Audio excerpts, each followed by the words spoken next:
박대기 기자의 친절한 경제 시간입니다. 전기요금 오를 거라고 예고가 되어 있었는데 일단 일정의 변화가 생긴 분위기입니다. 당초 어제 예정됐던 연료비 조정 단가 발표가 갑자기 연기되면서 나온 얘기인데 무슨 상황인 건지 박대기 기자와 자세히 짚어보겠습니다. 박 기자, 자 일단 그 2분기 전기요금 연료비 조정 단가 발표가 연기됐다. 네. 그러면 전기료 인상도 미뤄지는 거 아니냐 이런 건데 먼저 이 연료비 조정 단가가 뭡니까? 네, 전기 생산 원가는 석탄 가격하고 LNG 가격에 좌우가 됩니다. 네. 그래서 분기별로 1kW시당 3원씩 조정할 수 있게 한 것이 바로 연료비 조정 단가인데요. 그걸 어제 발표하기로 해놓고 연기가 된 겁니다. 자, 그렇게 지금 전기요금 책정 기준이 연료비에 연동돼 있으니까 네. 이게 바로 전기료에 영향을 미친다는 걸로 이제 그 이해를 하면 될 것 같은데. 네. 자, 그럼 이게 새 정부 인수위 측하고 이제 협의 때문이란 얘기가 있는데 이건 무슨 얘기입니까? 네, 공식적인 발표는 없었는데요. 취재가 된 바로는 물밑 접촉이 이루어지고 있습니다. 이 때문에 일단 발표가 연기된 것으로 보입니다. 네. 자, 뒤에 얘기를 좀 해보겠지만 이제 당선인 측은 전기요금 인상을 안 하겠다 뭐 이런 입장이었기 때문에 네. 이제 협의가 필요하다는 것 같은데. 자, 그럼 당초 다음 달 예정이었는데 인상이요. 전기요금 안 오르는 겁니까? 납득이 잘 안 가는 상황인 것 같아요. 네, 그건 아니고요. 네. 이 발표가 연기된 것은 전기요금 중 일부에 불과한 연료비 조정 단가 이야기입니다. 그 외 지난해 말에 다음 달부터 올리기로 했던 요금이 따로 있습니다. 지난해 말 정부는 1kW 시당 요금을 다음 달에 6.9원, 10월엔 4.9원 올리겠다고 밝혔습니다. 이렇게 되면 4인 가구 평균 사용량 기준으로 다음 달에는 월 2,400원, 또 10월에는 1,700원씩 오르게 됩니다. 합치면 10월에는 지금보다 요금이 4,100원 정도 최소 높아지는 거고요. 또 연료비 조정 단가 인상이 여기에 더해지면은 한 번에 최고 1,000원씩 더 오를 수 있습니다.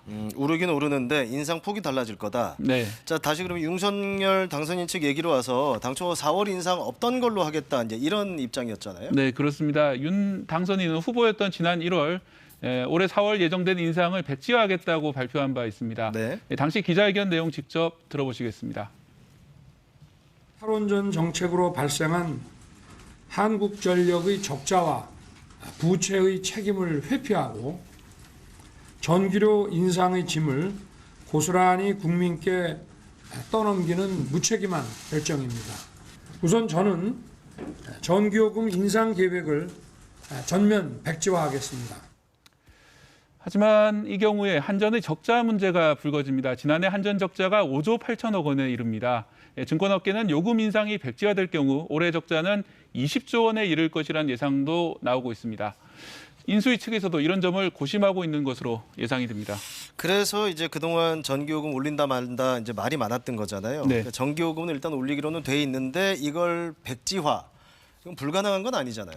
법적으로는 일단 가능은 한데요. 하지만 네. 절차가 좀 복잡합니다. 한전 관계자에 따르면 6.9원 인상은 이미 이사회를 통과한 상황이라서 고치기 위해서는 새로 이사회를 열어야 하고요. 네. 철회할 할 경우에는 이사들의 배임도 문제가 될 수 있기 때문에 쉽지가 않은 상황이라고 밝혔습니다. 네. 그러니까 한전이라는 회사의 이익에 반하는 결정이 될 수 있기 때문에 배임 얘기가 나올 수 있다. 네.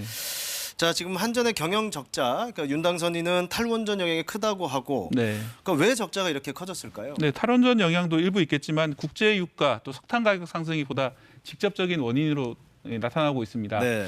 2020년 기준으로 국내 발전원별 발전량을 보면요. 석탄이 35%, 가스가 26%로 화석 연료를 사용하는 발전이 62%에 이릅니다. 나머지 원자력이 29%, 신재생이 6.6% 등인데요. 네. 바로 이렇기 때문에 석탄 가격 상승과 가스 가격의 기준이 되는 국제 유가 상승이 한전 적자의 주요 원인이 되고 있습니다. 네, 결국은 연료비 상승 때문이고 화석 연료가 이제 대부분인데 지금 이제 탄소 중립으로 가는 추세잖아요. 그렇다면 그 가스 발전, 원자력 발전 뭐 이 부분도 영향이 있을 텐데요. 네, 그렇습니다. 원칙적으로는 가스 발전도 탄소 중립에 해가 됩니다. 하지만 이 재생에너지 발전이 늘어날수록 가스 발전도 할 수밖에 없는 문제점이 있습니다. 네. 태양광이나 풍력 발전의 경우에는 날씨나 밤낮에 따라서 이 발전량이 수시로 바뀝니다. 이런 문제를 재생에너지의 간헐성이라고 부릅니다. 이 점 때문에 가스 발전으로 재생에너지 변동성을 보완해 주는 것이 우리나라 또는 유럽의 계획입니다. 원자력 발전의 경우에는 이 재생에너지 변동에 맞춰서 발전량을 급히 변화시키는 데 어려움이 있습니다. 이런 이유로 가스 발전이 널리 쓰이고 있습니다. 자, 그럼 지금 문제는 우크라이나 침공 같은 이제 정치적인 문제가 지금 에너지 가격에도 큰 변수가 되고 있잖아요. 네, 그렇습니다. 러시아가 전쟁을 준비하기 위해서 마련한 자금이 바로 유럽의 판 가스에서 나왔고요. 또 침공 전에는 유럽으로 보내는 가스관을 잠그면서 러시아가 유럽을 괴롭히기도 했습니다. 네. 이 때문에 가스를 지금처럼 쓰는 것이 옳으냐 하는 논란이 유럽에서도 진행 중입니다. 또 유럽연합 집행위원장의 경우에는 그럼에도 재생에너지 발전을 충분히 늘린다면 러시아로부터 에너지 자립을 할 수 있다고 밝혔고요. 반면 프랑스의 경우에는 안정적인 원자력 발전에 무게를 두고 있습니다. 하지만 원전도 폐기물 문제나 입지 선정 문제가 있기 때문에 일각에서 문제점도 지적되고 있습니다. 탄소 중립은 이번 전쟁에도 불구하고 회피할 수 없는 인류사적 과제이기 때문에 앞으로 어떤 식으로 탄소 중립적인 에너지를 확보할지가 더 중요해지고 있습니다. 네, 전국 전기요금 인상, 발전 정책, 국제적 변수까지 좀 폭넓게 짚어봤습니다. 박대기 기자였습니다.